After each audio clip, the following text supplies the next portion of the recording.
Jembatan Panus, sebuah jembatan yang dibangun pada tahun 1917, dahulu merupakan satu-satunya jembatan penghubung antara Depok, Bogor, dan Batavia pada masa pemerintahan Belanda. Jembatan yang telah berumur lebih dari 1 abad ini hingga sekarang masih bisa berdiri kokoh tanpa ada renovasi pada konstruksi sekalipun. Ya, kalau ceritanya sih jembatan ini dibuat dari zaman Belanda tahun 1917 sampai 1918. Jembatan yang berlokasi di kota Depok, Jawa Barat, kini menjadi salah satu tempat yang mempunyai segudang kisah mistis yang melekat sampai saat ini. Bagaimana tidak, berbagai cerita dari tragedi dan kejadian aneh selalu dikaitkan dengan jembatan Panus ini. Seperti kejadian misterius tenggelamnya anak-anak saat bermain dan banyaknya manusia yang mengakhiri hidupnya di jembatan ini. Dulu pernah kejadian anak kecil mandi, nggak taunya dia ada uang jatuh, dia mau pungut. Pas dia pungut dia langsung ke bawah arus. Kejadian bunuh diri, kok ada yang ngambang gitu, nggak tahu orang laki-laki itu bunuh diri di sini. Tidak hanya itu, beberapa kejadian lainnya pun kerap dirasakan warga yang melintas. Adanya sosok arwah gentayangan yang disinyalir korban dari kecelakaan maut di jembatan Pinus ini. Ya kecelakaan sih banyak, ada yang kecelakaan misalnya tabrakan, terus orangnya meninggal ya. Beberapa mitos tentang jelmaan buaya putih masih dirasakan hawa keberadaannya di bawah jembatan ini. Kalau waktu itu ada orang perempuan kayaknya mau diapain sama pacarnya apa ya, terus marah itu buaya putih nimbul. Bahkan terdapat mitos lain, yaitu sesosok hantu bernama Eti yang disinyalir korban bunuh diri dan selalu menunjukkan eksistensinya di jembatan Panus ini. Lantas apakah penelusuran kami malam ini mampu menguak kebenaran dari mitos-mitos tersebut? Atau semua itu hanya imajinasi manusia saja?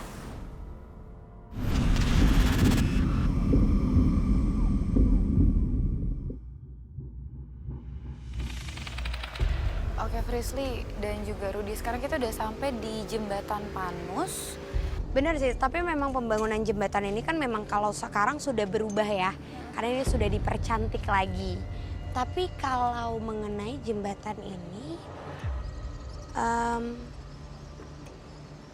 pembangunannya di tahun 1917, yang memang jembatan ini dibangun oleh orang Belanda yang bernama Stephanus Lender. Jadi memang terbiasa dipanggil menjadi jembatan Panus. Dan benar kata-kata Syah tadi, informasinya valid kalau ini menjadi penghubung untuk menuju Bogor. Jadi waktu itu salah satu, bahkan bisa dikatakan satu-satunya akses untuk menuju Bogor. Tapi aku nggak tahu kenapa ya, dari mulai kita jalan menuju ke sini, aku nggak ngelihat jembatannya selebar ini. Karena mungkin masih banyak tumbuhan-tumbuhan juga, terus juga batu-batu yang masih bukan yang rapi dan rata kayak gini. Karena Cuat ya. iya, kalau dilihat kan kalau ini jelas banget ya Kak.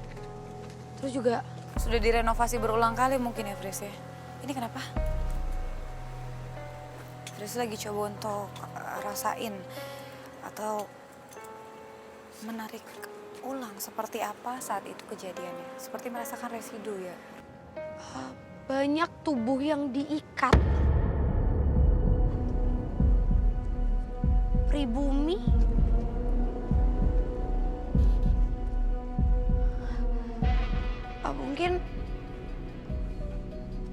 Mungkin kalau informasi mengenai angkernya tentang tempat ini, iya benar adanya. Karena memang kenapa tadi aku bilang kalau jembatannya tidak semulus ini dan tidak secantik ini pembangunannya. Karena memang pada awal pembangunannya jembatan ini dibangun dari banyaknya bagian tubuh pribumi yang ditanamkan di bawah pijakan kaki kita saat ini. Sungguh ironi, desas-desus mengenai tumbal saat pembangunan jembatan ini memang benar adanya. Tak ayal, banyak sekali warga yang mengatakan jembatan ini sebagai jembatan yang dibangun oleh kepala manusia. Yang pernah kejadian itu seorang anak kecil yang dia dengar 7, memang dia bekas bikin jembatan itu pakai tumbal. Jadi kenapa tadi aku ngerasa langsung kayak deep masuk gitu ke dalam, karena di bawah sini banyak dari para korban yang seolah seperti masih menunjukkan residu energi yang sangat kuat bahwa dulunya mungkin kepercayaan dari para company untuk menghubungkan atau membuat salah satu akses jalanan itu harus ada yang ditumbalkan. Oke, jadi berarti pada saat proses pembangunan jembatan ini memang memakan tumbal, tapi sebenarnya kayak gitu emang ngaruh ya, maksudnya sama jembatan supaya dia tetap kokoh memang harus ada seperti yang menopang berupa mereka atau makhluk gaib atau? Kalau sebenarnya kalau untuk logikanya itu tidak ada hubungannya ya kata Syekh Rudi. Iya. Tapi kalau secara mistis mungkin kalau sekarang banyak orang yang salah tafsir dengan adanya kepala yang ditanam yang sebenarnya itu bisa aja kita tanamkan seperti kepala hewan hanya untuk seperti syarat. Tapi kalau di zaman dulu mereka mempercaya bahwa orang-orang yang tadi aku bilang banyak tubuh yang diikat itu untuk para pribumi yang mungkin pemberontak atau orang yang mencari celah untuk kabur dari kerja paksa oleh company Belanda pada masanya. Dan itu memang bukan dilakukan oleh pembuat jembatan ini ya. Karena pembuat jembatan ini sangat baik, sangat bijaksana. Tapi yang melakukan itu adalah tentara Belanda lainnya yang memang daerah sini dulu tuh menjadi daerah kekuasaan Belanda. Jelas banget ini gambarannya kata Syah. Ya benar yang Priestley bilang. Dan juga ada sekelompok, maksudnya beberapa di antara mereka, orang-orang Belanda itu yang kejamnya minta ampun. Mereka itu betul-betul yang semena-mena. Bahkan para pekerja yang sudah kelelahan tetap harus bekerja dipaksa. Dia dibanting, kemudian ditodongkan senjata. Wak! Hah! Wak! Dan mau nggak mau, orang itu bekerja dalam keadaan yang sangat lelah sampai akhirnya dia meninggal karena kecapean. Oke, jadi semacam kerja rodi atau kerja paksa yang benar-benar harus menguras energi. Dia kecapean, kemudian jasadnya atau tubuhnya digantungkan atau diikat seperti itu. Diikat tapi maaf tapi bagian dari anggota tubuh ke bawah itu ya udah dilepas gitu aja dibuang. Sorry, Tapi dipenggal. Bagian atas itu ditanamkan. Yang diambil hanya bagian kepala aja. Kalian mungkin bingung kenapa ya jembatan ini dari tahun ke tahun walaupun dipercantik lampu penerangannya tuh tidak akan bertahan lama. Jadi selalu redup dan mati karena memang mereka tuh menginginkan kita tuh merasakan betapa pedihnya mereka yang bekerja dan mereka dipaksa untuk menciptakan satu akses tapi korbannya adalah nyawa mereka sendiri. Dan katanya di tempat ini juga sempat ada kasus bunuh diri yang dilakukan oleh warga setempat. Namanya tuh Eti kalau tidak salah. Dia memang sengaja lompat, cuman aku nggak ngerti motifnya itu apa sampai dia bunuh diri. Dia lompat dari sini sampai ke bawah dan memang karena di bawah kita ada sungai yang sangat besar. Dan aku nggak ngerti mungkin airnya dalam atau kena batu, saat itu dia tewas. Kamu ngerasain ada keberadaan dari sosok itu nggak di sekitar sini? Untuk saya sendiri, saya belum merasakan si sosok yang tadi kamu sebut ya. Soalnya tadi saya terfokus sama di sini tuh ada banyak sekali lalu lalang para pengawas-pengawas itu. Orang Belanda yang kejam-kejam. Mereka jalannya itu sangat-sangat Kata Syekh gagah, geser, sangat menderap. biarin dia lewat sini juga.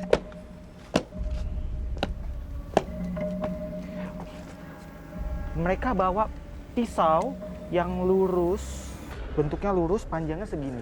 Itu untuk menakut-nakuti para pekerja. Jadi si pekerja itu ditakut-takutin. Wak! Kemudian diinjak, dipaksa. Dan kalau dia melawan, si pribumi yang pekerja tersebut kalau dia melawan, itu pisau menembus. Pisau itu namanya bayonet. Dan kepalanya kan. Oh, psycho juga ya, maksudnya dia tega gitu loh, maksudnya ke sesama manusia. Karena kan memang tujuannya mereka membuat pribumi itu takut akan kekuasaan para Belanda pada masanya ya Kak. Jadi tetap patuh dengan komando atau kenapa? Ada beberapa anak kecil. Kak Rudi lihat kan? Iya. Saat Rudi menjelaskan betapa pilunya pembangunan jembatan ini, tiba-tiba kami dipanggil oleh sosok yang berada di bawah jembatan. Dia dari sana, dia melambaikan tangan ke saya. Dan dia tersenyum manis sekali, makanya saya refleks. Saya lambaikan tangan ke dia. Oke, sosoknya seperti apa? Anak-anak seperti Belanda juga atau justru pribumi?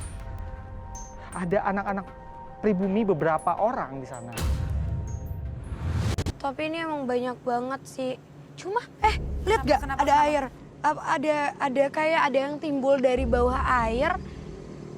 Artinya mungkin dia mengiyakan, sosok itu mengiyakan keberadaan yang tadi disebutkan Kak Rudi. Dan ini banyak banget loh Kak, cuma keadaan mereka tuh jadi kayak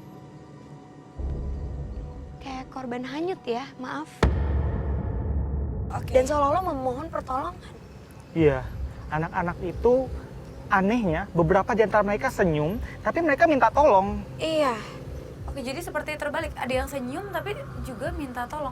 Karena memang ternyata di tempat ini juga, ini kan ada aliran sungai nih. Katanya gak tahu kenapa sering ditemukan kayak mayat atau tubuh. Cuman aku gak tahu apakah itu anak-anak atau dewasa. Tapi memang dari orang hanyut katanya. Sering ditemukan di sungai ini. Kemudian ada juga sosok Mira yang katanya kecelakaan. Di sekitar sini juga, Fris. Kenapa? Itu ya sosoknya. Itu ada sosok perempuan. Coba kita kesini yuk. Seperti apa? Boleh digambarkan, Fris, sosoknya? Tiba-tiba kami melihat sesosok perempuan yang berada di ujung jembatan. Apakah sosok tersebut adalah sosok Eti yang kita cari? Kami pun mencoba mengejarnya. Dan alhasil menggiring kami tepat di bawah jembatan Panus ini. Fris, tadi kamu lihat sosok perempuan ada di sekitar sini mungkin, Fris? Ada di belakang kita. Itu. Di pojokan ujung, itu kalau kelihatan. Jadi memang benar kalau ini itu adalah titik ya. Tapi tunggu, aku tuh tadi di atas aku lihat jelas banget perempuan yang dia nongol, dia berdiri, dia cuma senyum. Dia ngelihat bener-bener straight face gitu, ngelihat tapi dia senyum. Ada suara, Fris? Iya, nggak apa-apa, kayaknya dia bukan sosok yang kita cari karena ternyata Itu sosoknya malah beda. berubah wujud menjadi kayak moncong buaya. Oke, kayak moncong buaya. Oke, di sini juga ada cerita katanya ada buaya putih. Cuma aku nggak ngerti. Maksudnya buaya putih itu apakah beneran buaya albino atau mungkin jelmaan dari sosok-sosok? Gak tenang ya dari tadi dengar suara kanan karena di kiri. situ, terus sampai rumput itu goyang-goyang gitu loh. Atau kita mau coba uji mitos aja di sini? Tim ada yang bawa kayak daging segar gitu mungkin. Dari mitos yang beredar, terdapat sosok jelmaan buaya putih yang kerap muncul di bawah jembatan ini. Namun kami belum yakin apakah benar sosok tersebut adalah jelmaan buaya putih atau melainkan sejenis binatang lainnya. Kami pun meminta tim untuk mencari daging demi menguji mitos kebenaran jelmaan buaya putih tersebut. Untuk wilayah ini sendiri, menurutku wajar sih mereka meniru para hewan. Karena emang jelas banget bentuk itu adalah bentuk yang akan ditakuti oleh para manusia. Iya. Benar-benar orang kan takut ya sama yang namanya buaya. Cuma aku Benar. bingung ya, di sini orang ngapain maksudnya? Karena wilayah ini dari dulunya setelah terbentuk menjadi sebuah jembatan, ini menjadi area pemancingan biasanya untuk masyarakat sekitar. Jadi banyak banget juga. Biasa memang orang yang hobi mancing setiap kali ada perairan. Dengar nggak? Kenapa? Dengar nggak air? Di sana tadi. Masuk nggak suara? Itu gerak banget. Iya itu tuh. Lihat lagi nggak? Tuh. Dan air di sini tuh tiba-tiba ya setelah kita menjelaskan ini semua, semuanya seolah-olah kayak jadi pada aktif dan gak tenang banget. Dari arah sana bergerak terus ke bawah sini, bahkan tadi itu kayak berusaha untuk menjadi sosok perempuan lagi tapi tidak sempurna. Ada. Oh, itu tuh. Kita coba untuk uji mitos ya, yang kalau orang-orang tahu daging ayam ini adalah salah satu pakan untuk buaya. Sini biar aku lempar Oke, aja. Bisa, Tris? lempar. Kami mencoba melakukan uji mitos dengan melemparkan daging tersebut ke arah bawah jembatan.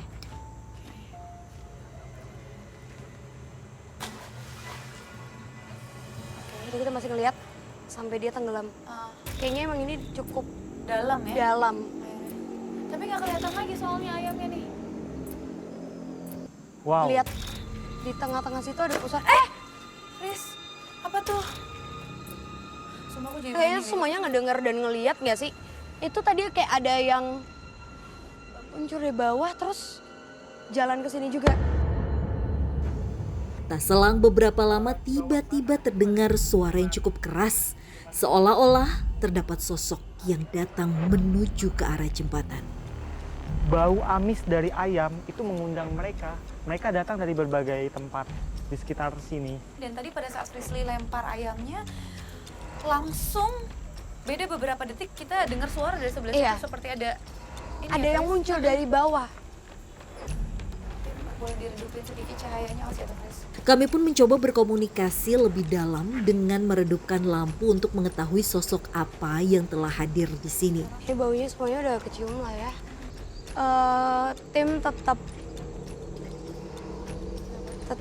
harus fokus karena kayaknya sekarang daya tarik mereka udah bukan ke kita bertiga, malah mereka kayak melihat satu persatu dari teman-teman yang kita bawa. Lihat deh, Dan ada yang kosong. Perlahan suaranya tuh kenceng suara banget loh. binatang malam tiba-tiba langsung berisik. Seperti aktif ya mereka ya. Jadi mereka itu juga merasakan kehadiran dari para gaib. Oke, sekarang Frisly lagi coba komunikasi dengan sosok-sosok yang ada di sekitar sini. Karena entah mengapa, setelah kita mencoba uji mitos dengan melemparkan daging ayam segar ke sungai ini, banyak sekali hal yang kita tangkap dan bahkan kamera pun menangkap itu. Kenapa, Fris? kalau untuk buaya asli hewan ternyata memang tidak ada, dan dilihat juga nggak langsung ada kayak misalnya pergerakan atau kita ngelihat langsung. Tapi untuk kerajaan itu memang bisa aku katakan sebagai kerajaan gaib yang aktif di lokasi ini, karena ternyata ada kaitannya dengan anak-anak kecil yang tadi Karudi bahas. Yang lambai-lambai tadi itu. Betul. Jadi banyak mungkin yang mengalami seperti hanyut, jatuh, lagi mandi tiba-tiba seperti ada tarikan, pusaran air yang mendadak. Lalu ujung-ujungnya itu pasti ketemu mayat-mayat anak kecilnya itu di sekitaran aliran sini. Itu pasti, walaupun keadaannya bagian atas atau ubun-ubunnya itu tidak sempurna.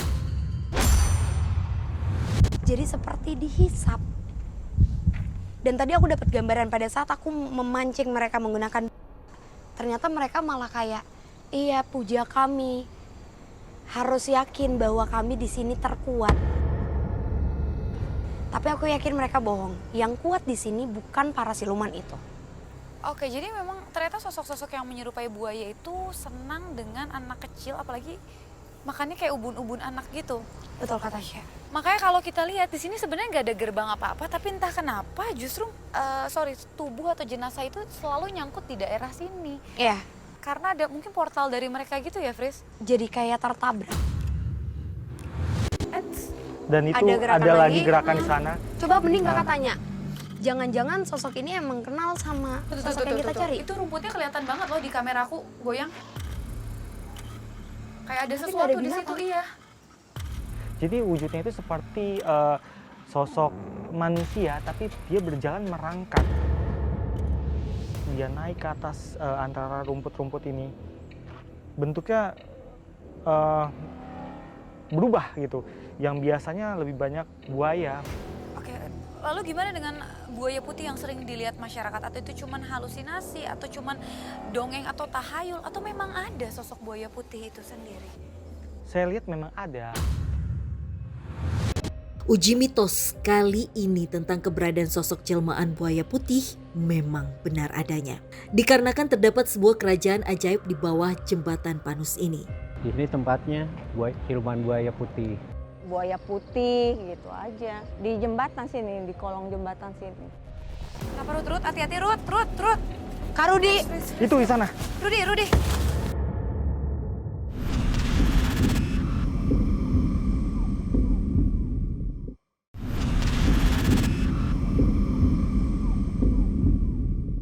Kenapa Rut? Hati-hati Rut. Kak Rudi. Itu di sana. Rudi. Tak bisa dipungkiri banyaknya cerita mistis dan fenomena astral di jembatan ini membuat segelintir orang melakukan hal-hal negatif seperti melakukan pesugihan. Kalau pesugihan memang ada di air pancoran itu. Kadang-kadang orang yang mau naik pangkat, kadang-kadang ya yang mau bercerai jadi nggak jadi bercerai gitu. Oke, lalu gimana dengan buaya putih yang sering dilihat masyarakat? Atau itu cuman halusinasi, atau cuman dongeng atau tahayul, atau memang ada sosok buaya putih itu sendiri? Saya lihat memang ada. Berarti memang di tempat ini ada sosok yang menyerupai buaya yang mungkin tidak sengaja terlihat oleh masyarakat yang entah sekedar lewat di jembatan ini atau memang memancing seperti yang tadi Frisly dan juga Rudi katakan. Kita bisa coba komunikasi nggak sih dengan sosok yang ada di sekitar sini? Karena memang selain kita mau cari tahu soal buaya putih, kita juga mau tahu tentang Eti. Ya, coba Kak Rudi mungkin kalau tadi dia udah merubah wujud ke aku, mungkin dia mau komunikasi sama kakak? Dia.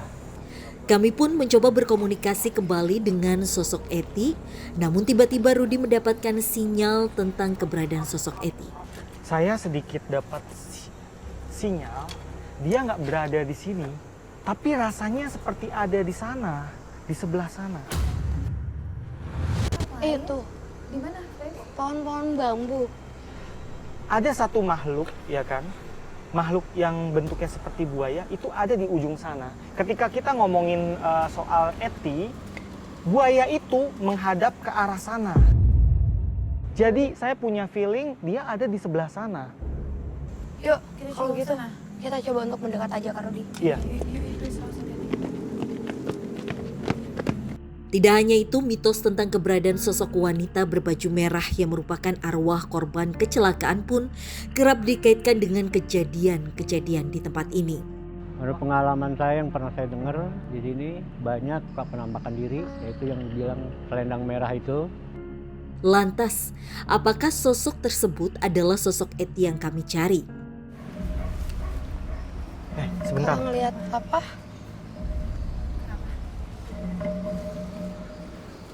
Tadi ada seperti perempuan itu memanggil-manggil, dia suaranya lirih. Jangan-jangan itu sosok yang kita cari, Eti atau Mira mungkin. Karena memang katanya dia aktif, tapi justru yang aku bingung selama penelusuran kita malah sosok itu belum memunculkan wujudnya. Iya. Rut? Kenapa Rut? Hati-hati Rut. Kak Rudi. Itu di sana. Rudi. Tiba-tiba kami dikejutkan dengan adanya sosok astral yang melintas. Tak ingin lepas dari sosok tersebut, kami pun mengejarnya dan menggiring kami ke sebuah pohon bambu besar. Dia hilang. Tadi saya lihat di sini. Namun tiba-tiba sosok tersebut menghilang. Kami pun mencoba mendeteksi keberadaan sosok wanita tersebut. Frisly, coba kamu konsen cari di mana dia. Tadi dia ada di sini, Fris. Kenapa Fris kamu nunjuk ke sana kenapa? Bambu. Belakang bambu. Tak selang beberapa lama sosok tersebut muncul kembali tepat di belakang pohon bambu. Ini bambunya juga udah aneh ya secara visual. Dia miring. Lihat deh. Mungkin kenapa dia juga suka muncul di bambu yang ini karena memang landai, tempat yang landai itu sangat disukai oleh sosok-sosok perempuan biasanya. Oke. Awas hati-hati Rut. Oke, boleh didefinisiin mungkin sosok perempuannya seperti apa? Sekarang perempuannya ada di sini, di samping kita. Dia itu matanya sayu, wajahnya pucat, rambutnya segini, dan dia pakai baju merah. Dia melihat kita seperti ini. Dia melihat ini seperti tatapan marah, dendam, apapun itu, seperti orang yang sedang menatap musuh. Padahal kita datang ke sini kan baik-baik dan kita baru pertama kali datang ke sini. Tapi dia tuh menatap kita tuh kayak musuh bebuyutan. Boleh diajak komunikasi, mungkin apa ini sosok Eti yang kita cari? Siapa kamu? Rudi lagi coba komunikasi dengan sosok perempuan di sini, cuman kita masih belum tahu ini apakah sosok Eti, Mira, atau mungkin sosok Tim, lainnya. boleh saya minta lilin? Kenapa harus pakai lilin, Ruth atau Fris? Tiba-tiba, waktu saya ajak dia ngomong, dia nggak mau ngomong. Dia seperti bungkam, dia tetap marah. Dan kemudian tiba-tiba dia malah bilang, saya mau api. Kenapa? Kenapa, Fris? Kakak bilang api, aku ngerasa belakangku panas banget. Tiba-tiba juga langsung ada angin, tapi cuma ada di atas kepala kita aja, Kak Rudi. Oh, Kayaknya apa ada hubungannya dengan api? Sebentar, Ada suara-suara juga dari atas. kamu minta api.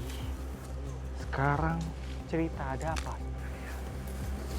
Oke, Kak Rudi masih coba untuk komunikasi dengan sosok kali ini karena tadi dia seperti tidak mau berkomunikasi karena membutuhkan media seperti api.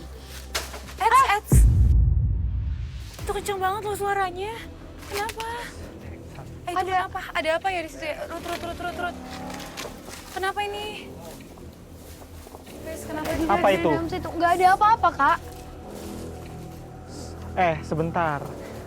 Nggak Kita ada belum apa-apa dan selesai. ini nggak mungkin bisa gerak. Kokoh banget ini. Itu kenapa ya? Dia marah maksudnya atau gimana kok? Dia justru malah seperti ketakutan, seperti gregetan. Tapi dia nggak gamblang. Ada apa ini sebentar? Ini kamu minta api, ini sudah saya kasih. Oh, maksudnya api ini adalah simbol. Api ini sesuatu yang panas. Jadi ini adalah tentang kebencian, tentang amarah. Coba Kakak tanya ini siapa, karena dia aku aja komunikasi malah nggak mau. Dan aku yakin kayaknya ini bukan sosok Eti. Dia pindah ke sana. Hei.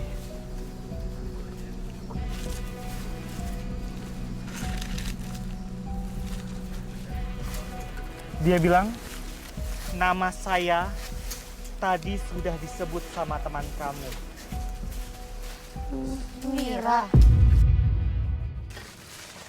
Mira.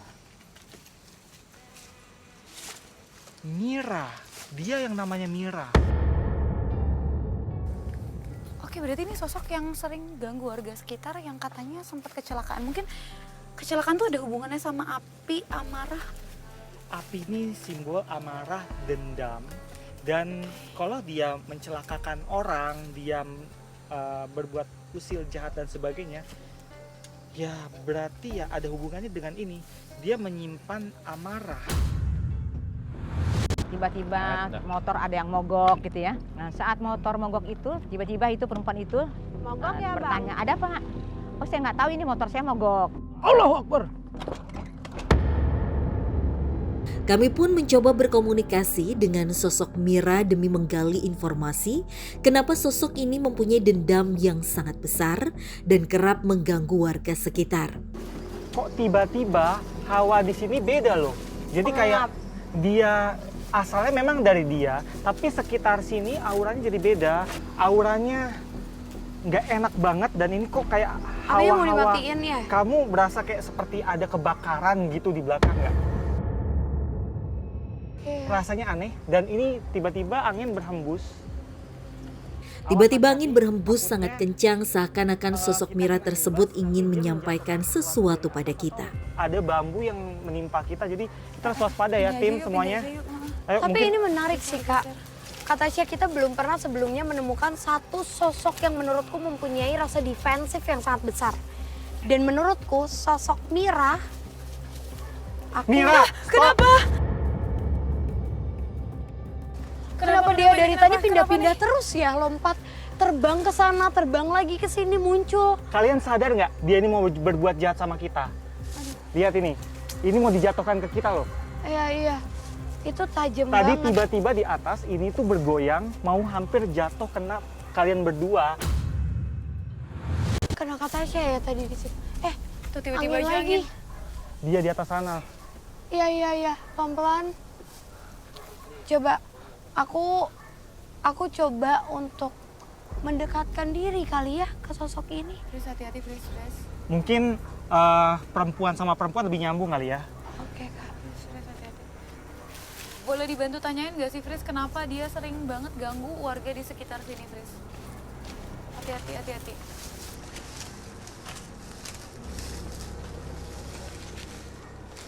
Assalamualaikum. Mira.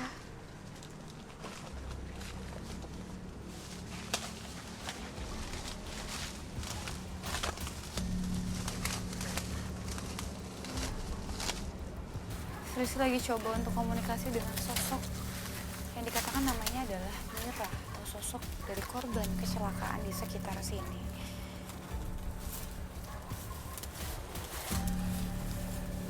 Izinin aku terus pegang tangan kamu. Mungkin ada banyak hal yang mau kamu ceritain ke kita berdua. Anginnya lihat deh, anginnya ada di sekitar sini. Anginnya terlihat berputar di sekitar sini. Dia juga mulai mau ngasih tangannya ke aku, Kak. Oke. Wow. Kenapa Fris? Boleh diceritain apa yang kamu rasain? Kali ini sosoknya berubah. Wajahnya tidak menyeramkan seperti tadi pertama kali ditemukan oleh Kak Rudi. Tapi kenapa dia terlihat merah dan sering dilihat oleh masyarakat menjadi sosok merah yang sering mengganggu? Karena merah itu ternyata adalah bagian dari darahnya. Tadi kakak bilang apa? Kecelakaan. Enggak, Kak. Ada banyak makhluk yang berusaha untuk mengambil alih ya, biar kita nggak komunikasi sepenuhnya sama Mira. Tapi Mira bilang kalau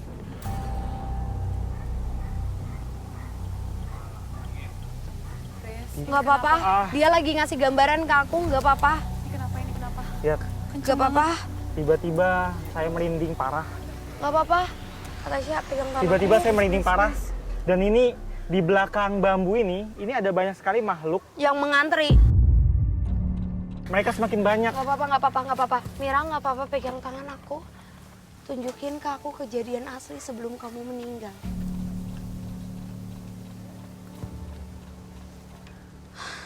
Kenapa Fris? Aku nggak bisa. Informasi aslinya ternyata beda dari apa yang orang lain tahu. Mira adalah salah satu korban dari pembunuhan yang memang pembunuhannya dilakukan tidak jauh dari tempat ini. Terjadi masih di awal tahun 2000-an, jadi akhir tahun 90-an menuju 2000 awal pembunuhan itu terjadi. Mengalami banyak luka tusuk, banyak sekali di bagian belakang juga luka yang sangat besar dan cukup besar. Menjadi pendarahan yang sangat hebat. Dia memakai baju pink tua yang akhirnya menjadi sebuah warna merah karena penuhnya darah. Mayatnya dibuang ke tempat ini. Di sini ditemukan oleh para warga dan dianggap menjadi korban kecelakaan karena adanya kendaraan juga yang sengaja dibuang tidak jauh dari situ. Padahal aslinya adalah mayat Mira itu ditaruh di tengah dan adanya dua laki-laki yang membawa motor yang membawa dan sengaja membuang mayat Mira. Lalu kenapa Mira juga ngasih tahu ke kita kalau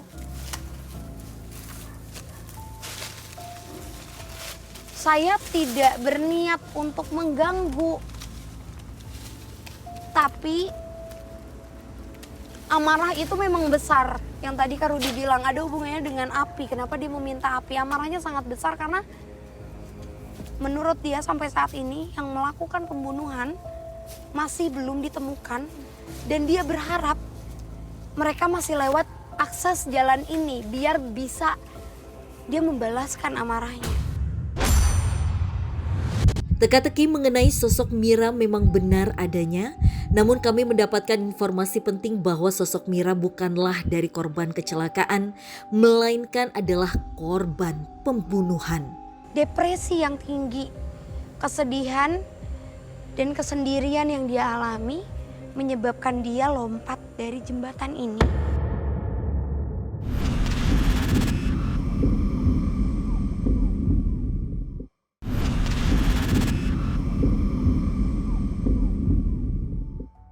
Penelusuran pun kami lanjutkan demi mencari keberadaan dari sosok yang bernama Eti. Berbagai eksistensi dan gangguan kerap kami terima. Tetapi sosok tersebut tidak kunjung muncul. Seakan-akan sosok Eti enggan berkomunikasi dengan kami. Menurut dia sampai saat ini yang melakukan pembunuhan masih belum ditemukan. Dan dia berharap mereka masih lewat akses jalan ini biar bisa dia membalaskan amarahnya. Mira turun ke bawah. Saya coba untuk mendekat dengan sosok buruan. Tapi tiba-tiba Frisly mendapatkan penglihatan dari sebuah pondasi jembatan. Aku mau ngasih tahu sesuatu. Kenapa, Fres?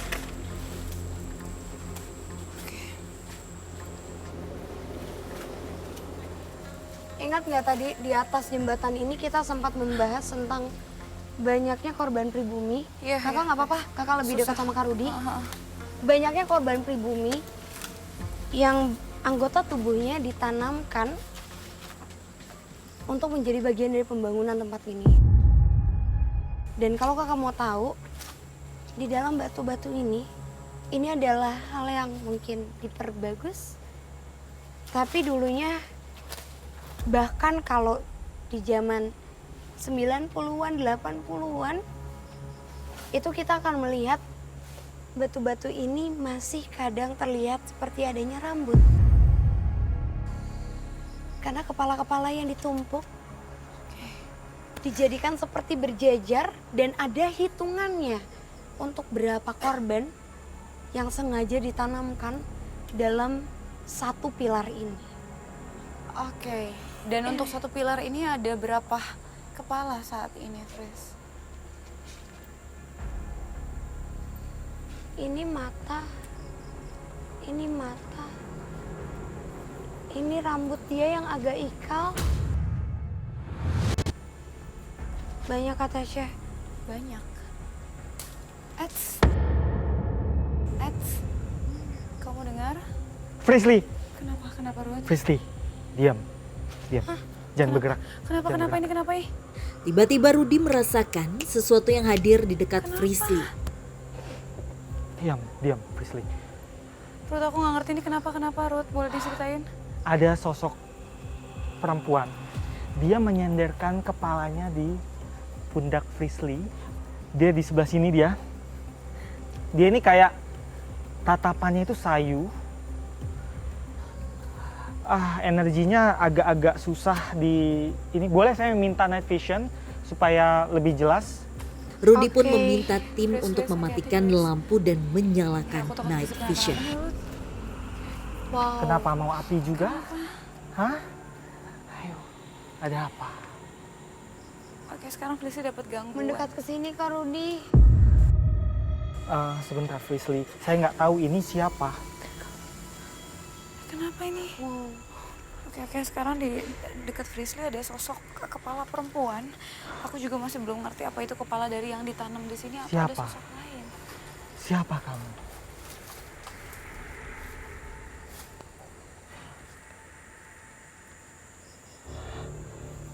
Eti. Eti. Dia bilang dia Eti. Berarti ini sosok yang kita cari-cari. Jadi dia ini cerita Dia ini sosok yang suka menangis. Dia merintih di atas jembatan sana. Dia seperti orang yang kehilangan sesuatu. Dia jongkok seperti ini, dia menutup mata.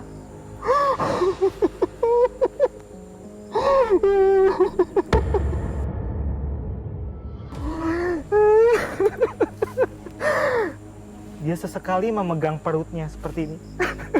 Dia menangis terseduh-seduh. Kenapa dia pegang perut? Apa ada sesuatu sama perutnya?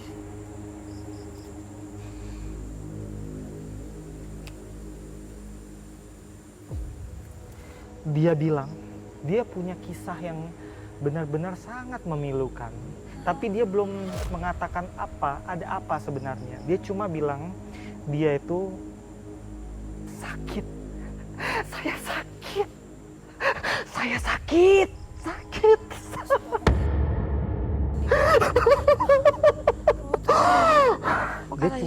Dia cuma nangis seperti itu.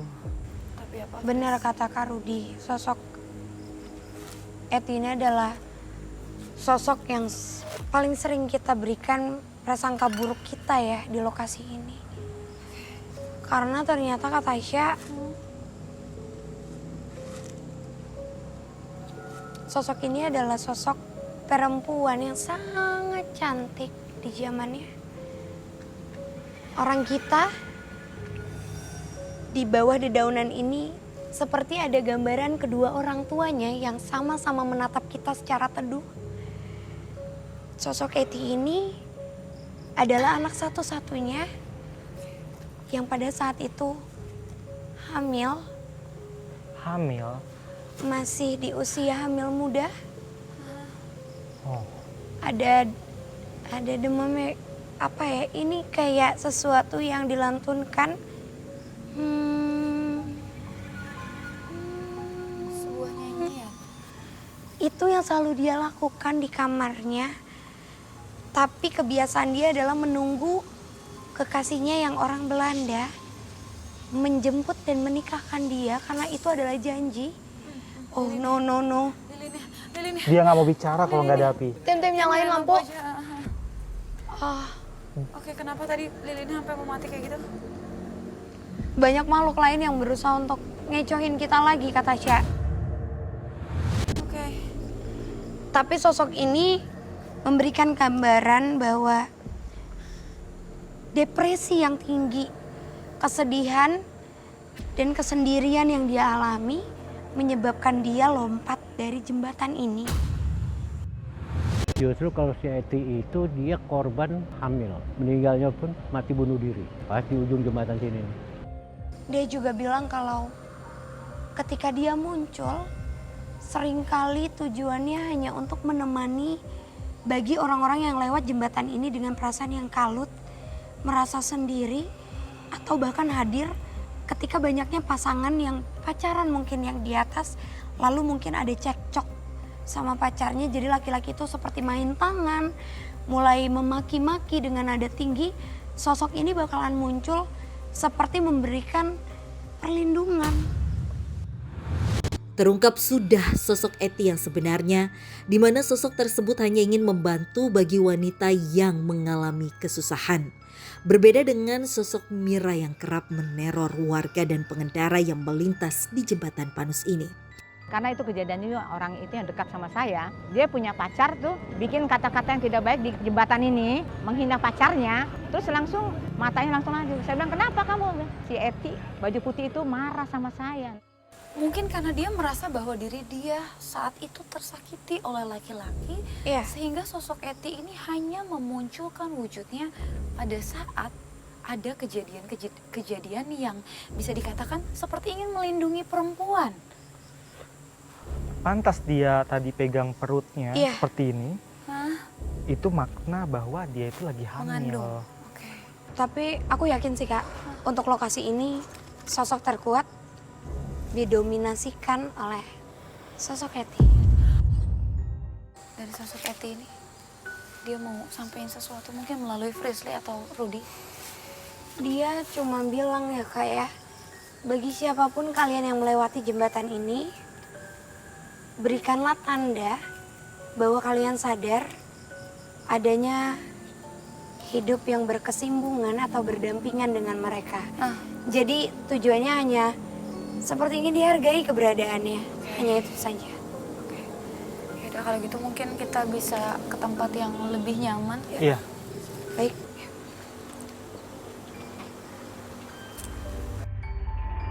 Fenomena-fenomena gaib dari berbagai mitos yang tersebar atas keangkeran di jembatan Panus ini membuat kami menyadari bahwa dimanapun kita berada, kita hidup saling berdampingan. Namun alangkah bijaknya apabila manusia menjaga adab di area-area tertentu dengan makhluk tak kasat mata. Pemirsa, usai sudah penelusuran kami hari ini dan membuktikan bahwa memang di tempat ini dipenuhi dengan keberadaan sosok-sosok. Saksikan terus penelusuran kami mengunjungi tempat-tempat dengan cerita mistis, mitos, serta mencekam yang pastinya membuat Anda deg-degan hanya di GTV.